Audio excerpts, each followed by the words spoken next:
मैं बालकनी से रिमझिम वर्षा के पड़ते हुए बूंदों को अपलक निहार रहा था। कभी कभी वर्षा की कुछ बूंदें जब मेरे बदन पर पड़ जाती तो मेरा रोम रोम सिहर जाता। उन बूंदों के पड़ने से नहीं, बल्कि उन बीते हुए लम्हों के कारण, जो लम्हा हमको एक गहरा जख्म दे गया था और साथ छोड़ गया था एक ऐसा दाग जो बारिश के मौसम में पानी की बूंदों को देखकर और हरा हो जाता है। उसमें से बीते हुए लम्हों की यादें मवाद की तरह रसने लगती हैं। मैं बरसात की बूंदों का टपकना देखते हुए अतीत में खो गया। उस शाम मैं ट्यूशन पढ़ाने कुछ देर से गया था, जिसके कारण आने में भी देर हो गई। हम अपने छात्र के घर से निकलकर तेज तेज कदमों से अपने घर की ओर जाने लगे। शाम की धुंधलाहट ने अपने पाँव को पसारना शुरू कर दिया था। ठंडी हवा चल रही थी। बरसात का मौसम होने के कारण हमने आकाश के तरफ नज़र उठाकर देखा। आसमान पर काले बादल छाए हुए थे। बारिश कभी भी शुरू हो सकती थी। हवा तेज तेज चलने लगी थी और हल्की हल्की बारिश भी शुरू हो गई थी। मैं अपने चाल में और तेजी लाते हुए अपने आसपास नज़र डाला। रास्ता एकदम सुनसान था और मेरी मंजिल भी काफ़ी दूर। कभी कभी इक्का दुक्का गाड़ी सन से बगल से गुजर जाती थी। अचानक बारिश तेज हो गई। मैं दौड़कर पास ही एक पीपल के पेड़ के ओट में खड़ा हो गया। बारिश काफ़ी तेज हो चुकी थी। मैं वहाँ से घर भी नहीं जा सकता था। मेरा घर अभी वहाँ से दूर था। अचानक बिजली कड़की और बिजली के कुछ पल के रोशनी में ही मुझे अपने से कुछ दूर पास ही झोपड़नुमा टपरी दिखाई दी।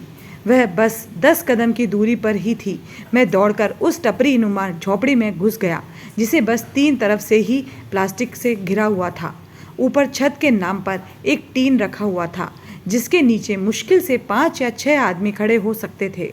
मैं अंदर घुसकर अपने बालों के पानी को झाड़ता हुआ अपने चारों ओर का मुआयना करने लगा। टपरी के बाहर एक स्कूटी खड़ी थी।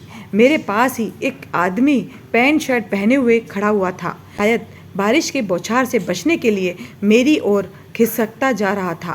उसके बदन से गुलाब की खुशबू सी फूट रही थी। मैं उसकी ओर ध्यान न देकर बाहर बारिश की तरफ देखने लगा।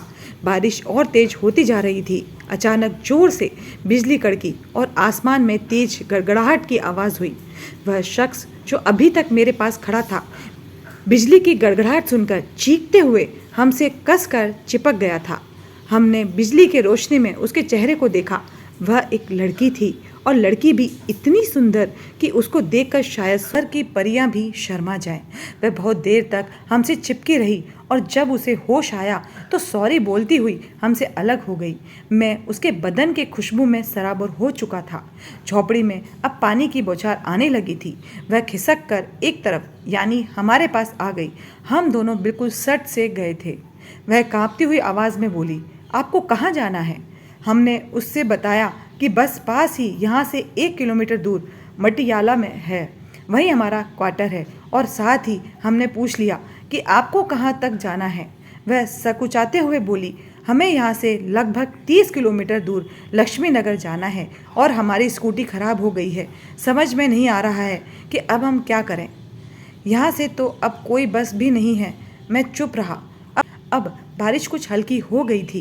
मैंने सोचा कि जब तक बारिश हल्की है मैं दौड़कर क्वार्टर पहुंच जाऊंगा, परंतु फिर सोचा इस लड़की को सुनसान जगह पर अकेली छोड़कर जाना अच्छा नहीं है। मैं आहिस्ते से बोला, अगर आप चाहें तो मेरे मोहल्ले तक चल सकती हैं। वहाँ पर स्कूटी मेरे घर छोड़ दीजिएगा और आप किसी सवारी से निकल जाइएगा। सुबह किसी मैकेनिक को लेकर आइएगा और स्कूटी ले जाइएगा।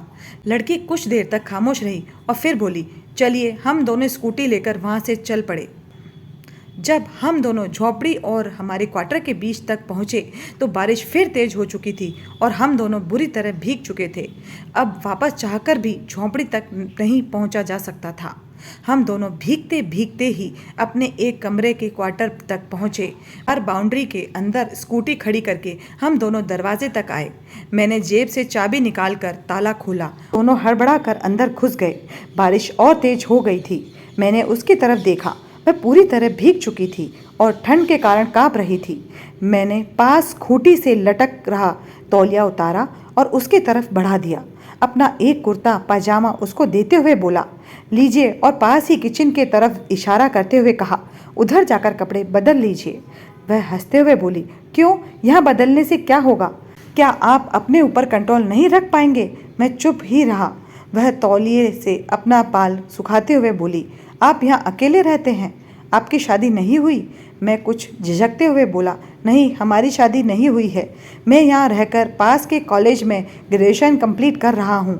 वह फिर हंसने लगी और हंसते हुए बोली, आपका नाम क्या है और आप रहने वाले कहाँ के हैं? मैं उसकी बातों को सुनकर सोच रहा था कि लड़की कितनी स्वच्छंद विचारों की है। आते ही मुझसे घुल मिल गई। मैंने चौंकते हुए उसके प्रश्न का उत्तर दिया, जी, मेरा नाम प्रकाश है और मैं रायबरेली का रहने वाला हूँ और घर की आर्थिक स्थिति ठीक नहीं होने के कारण यहाँ पर बच्चों को ट्यूशन पढ़ाकर अपना खर्च मेंटेन करता हूँ। आज भी हम ट्यूशन पढ़ाकर ही वापस आ रहे थे। मैं पास में पड़े लोबर और टी शर्ट उठाकर बदलने लगा और वह पास ही किचन में जाकर कपड़े बदलने लगी। कुछ देर बाद हम दोनों अपने अपने कपड़े बदलकर बिस्तर पर पास पास ही बैठकर चाय की चुस्की ले रहे थे। मैं गौर से एकटक उसके सुंदर चेहरे को देख रहा था और वह कुछ सोच रही थी। बाहर बारिश और तेज हो गई थी। वह भी मेरी तरफ देखने लगी। वह शायद मेरे चेहरे के भावों को पढ़ना चाहती थी। हम दोनों खामोश थे। अचानक उसके लव थरथराए और वह कहने लगी, अपही के जैसे एक जीवन साथी की जरूरत है जो जीवन से संघर्ष करना जानता हो। हम अचानक उसकी इस बात पर चौंक उठे और हम उससे पूछ बैठे, क्यों? उसने कहा, हम आप ही के जैसे नौजवान से शादी करना चाहते हैं जो गरीब होते हुए भी शिक्षित हो, क्योंकि हमारे पास दौलत की कमी नहीं है। हमारे पापा का बहुत बड़ा कारोबार है, मगर पापा से मैं बोल चुकी हूँ कि मैं एक गरीब लड़के से ही शादी करूँगी। हमारे पापा भी इस फैसले से सहमत है। हमारा नाम रोज़ी है। क्या तुम हमसे शादी करोगे प्रकाश? और वह हमारे बिल्कुल पास खिसक गई। मैं तो पहले से ही उसके सौंदर्य में खोया हुआ था। उसके खुले आमंत्रण को पाकर मैं बेकाबू हो गया और उससे लिपटते हुए बोला, रोज़ी, मैं इसे अपना सौभाग्य समझूंगा। वह भी हमसे कसकर लिपट गई। मेरे शरीर में मानो आग सी लग गई थी और जब हम अपने हदों को पार करने लगे तो वह झिझक कर मुझसे अलग हो गई और बोली, नहीं प्रकाश, शादी से पहले यह सब पाप है। मैं यह शरीर तुम्हें सुहाग रात को ही सौंपना चाहती हूँ। मैं भी अपने हरकतों पर शर्मिंदा था। उस रात देर रात तक हम दोनों प्यार की बातें करते रहे थे। बाद में वह हमारे बिस्तर पर सो गई थी और हम नीचे फर्श पर एक चादर बिछाकर। फिर हमें नींद आ गई थी। सुबह जब हमारी नींद खुली तो हमने जमाई लेते हुए बिस्तर के तरफ देखा। वह वहाँ नहीं थी। हमने दीवार घड़ी की तरफ नज़र डाला। सुबह के 9:30 बज रहे थे। मैं हड़बड़ा कर उठा कि शायद वह बाथरूम में हो। वह वहाँ भी नहीं थी। मैंने दरवाजे की तरफ देखा। दरवाज़ा खुला हुआ था। मैं बाहर आया तो कैंपस में स्कूटी भी नहीं थी।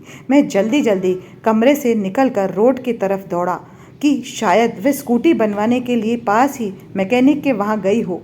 वहाँ जाने पर मैकेनिक से पता चला कि सुबह 6:30 बजे के लगभग एक लड़की वहाँ स्कूटी बनवाने आई थी।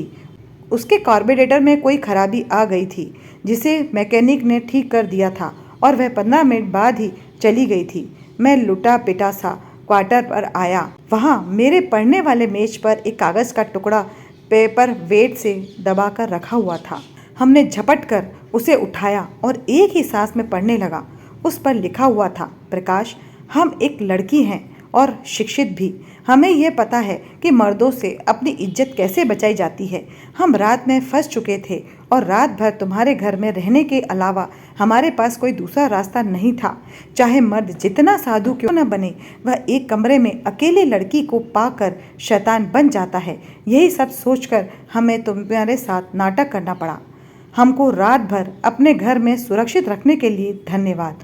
हो सके तो हमें माफ़ करना और कभी हमसे मिलने का प्रयास मत करना। एक अजनबी। मैं उस पत्र को पढ़कर अपना होश खो बैठा। मैं एक ही रात में उसको अपने दिल की रानी बना बैठा था।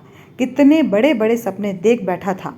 अब उसका खत पढ़कर मेरे सारे सपने मेरे ही सामने रेत के महल की भांति भर भरा कर ढह चुके थे। मैं सोच रहा था कि उसने क्यों किया इतना बड़ा नाटक। मैंने उसको ढूंढने का बहुत प्रयास किया और आज भी निरंतर उसे ढूंढने का प्रयास कर ही रहा हूँ, सिर्फ उसे ये बताने के लिए कि रोजी हर मर्द एक जैसा नहीं हुआ करते। बारिश थम चुकी थी। हमने आसमान की तरफ देखा। सूरज बादलों से निकलकर मुस्कुरा रहा था। मेरी आंखें नम हो चुकी थीं। मैंने अपनी आंखों को पोंछा और सोचने लगा, क्या हमारी तलाश कभी पूरी होगी?